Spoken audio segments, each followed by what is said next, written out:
एक गौतमी नाम की तपस्विनी जंगल में रहती थी, महाभारत की कथा है, भगवान व्यास देव जी ने लिखा है। तो उनके एक पुत्र था, उस पुत्र को एक सांप ने काट लिया और वो जो जंगली कोल भील होते हैं वो उनके पुत्र को लाकर कहा, देवी आपका पुत्र मर चुका है और इसको सांप ने काटा है। वो बहुत तपस्विनी थी और मंत्रवेत्ता थे।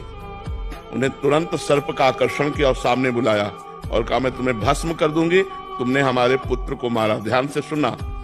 तो सर्प ने कहा, आप भस्म कर सकती हैं, लेकिन मैंने नहीं काटा, मेरे से कटवाया गया है। किसने कटवाया? बोले मृत्यु ने।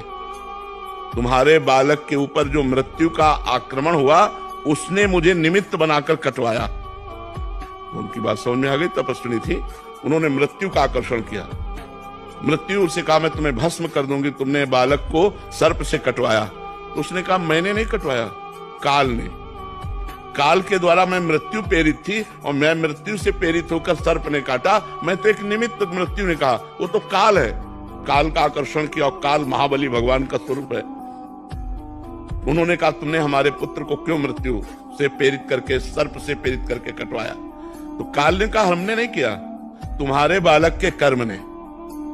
कर्म से प्रेरित काल, काल से प्रेरित मृत्यु, मृत्यु से प्रेरित सर्प। घूम के बाद कहा है कि तुम्हारे बालक का कर्म ऐसा था जिससे इसको सर्प ने काटा। तो अगर हम विवेक के द्वारा देखें तो हमारा कर्म ही, वो बैठे किसी की खोपड़ी में, हमको दुख या सुख जो मिलता है वो निज कृत कर्म भोग सुन भ्राता, अपने किए हुए काम में फल मिलता है। तो कोई आदमी हमारे साथ दुश्मनी कर रहा है तो मेरे ही किसी जन्म का कर्म या इस जन्म का कर्म उसके दिमाग में बैठकर मुझे प्रतिक्षण दुख दे रहा है। इसलिए मुझे सहन करना चाहिए और उस व्यक्ति को क्षमा करना चाहिए, क्योंकि कर्म मेरा ही उसके ऊपर सवार है। ईमानदारी से सत्य बात मानिए, ऐसे कोई दुख सुख किसी को नहीं देता है।